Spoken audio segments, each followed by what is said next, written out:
Okay, welcome to the mini story point of view lesson for emotionally intelligent husbands. Same story, we're going to change the time a little bit. Let's tell let's tell this story in the past, 20 years ago. 20 years ago. Here we go. 20 years ago, there was a guy named Bob. Bob was a newlywed. He and his wife, Kathy, had been married only 2 months. Unfortunately, Bob was an authoritarian husband. Every day, he would tell Kathy, "Cook my food, clean this house, serve me, woman." Bob felt he was entitled to be served like a king by his wife. Now, his wife, Kathy, was a very sweet wife. She was very sensitive and she emoted strongly. She always showed her true feelings. Kathy had had a strict upbringing. Her mom had told her to always obey her future husband. Since she had strong moral fiber, Kathy tried to do what her mom had taught. But every day, she became more sad because of Bob. Finally, she yelled at him with righteous indignation. "Shut up, you pig! I want a divorce." Bob was so shocked, he had a heart attack and died. But after he was dead, nobody mourned. Kathy took his life insurance money, and now, today, she is still very rich, free, and happy. Okay, good. Pause. Please go back, listen to that version a few times until you fully understand how it changed. And then pause and tell it yourself. Tell it in the past tense, starting with the phrase 20 years ago. Now, actually, you will notice every verb is not in the past tense. Some verbs are in different tenses. Don't worry about the names of the tenses. Just listen carefully, notice how they change, and then you can pause after each sentence if you need to and repeat, or you can pause after all of the story and try to tell the entire story, beginning with the phrase 20 years ago. All right, let's jump to the future now. I have a new movie idea. It's a science fiction movie, and it's going to be in 2050. And I'm going to tell you about my movie idea. Here we go.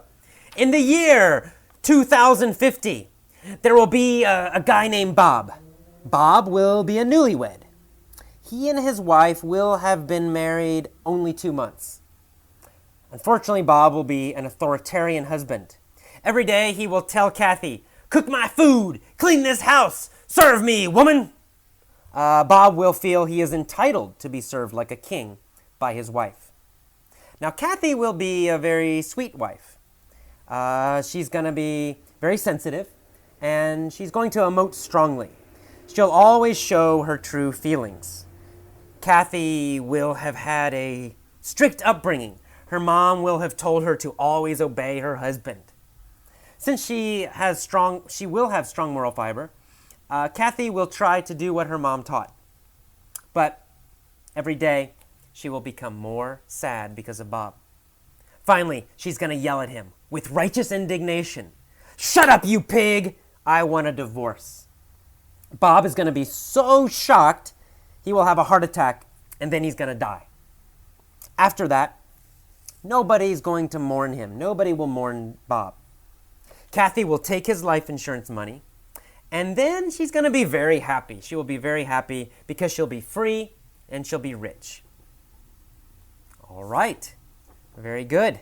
So that obviously is using the future, right? We're talking about the year 2050. Now you notice I sound like I made a mistake there, but actually I started using the present tense and then I switched to using future. That's okay. Actually, in English, sometimes when we talk about the future, sometimes we use the present tense. So actually, in many cases, you can use both. I changed because I wanted to keep using the future tense only, so just to help you remember it. But in fact, when you talk about the future, you can sometimes use the present tense. So don't let that confuse you. All right. Now let's tell it one more time.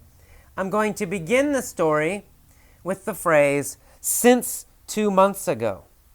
Okay? Since 2 months ago. Starting 2 months ago. Okay. Since 2 months ago, there has been a couple named Bob and Kathy who are newlyweds. Unfortunately, Bob has been an authoritarian husband during these 2 months. Every day he has yelled at Kathy, "Cook my food! Clean this house! Serve me, woman!" Now, during this time, this 2 months, Bob has felt he is entitled to be served like a king by his wife. Now, Kathy, his wife, she's a very sweet woman. She's very sensitive, and she has always emoted strongly. She has always showed her true feelings to Bob. Kathy, in the past, had a strict upbringing. Her mom told her to always obey her future husband. Now, since she has strong moral fiber, and during this 2 months she has had strong moral fiber, Kathy has tried to do what her mom taught her. But every day she has become more sad because of Bob. Finally, one day, she's sick of it. Finally, one day, she yells at him.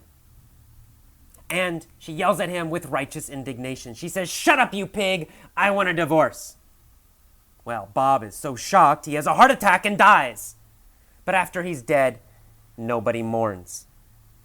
Kathy takes his life insurance money and is now very happy.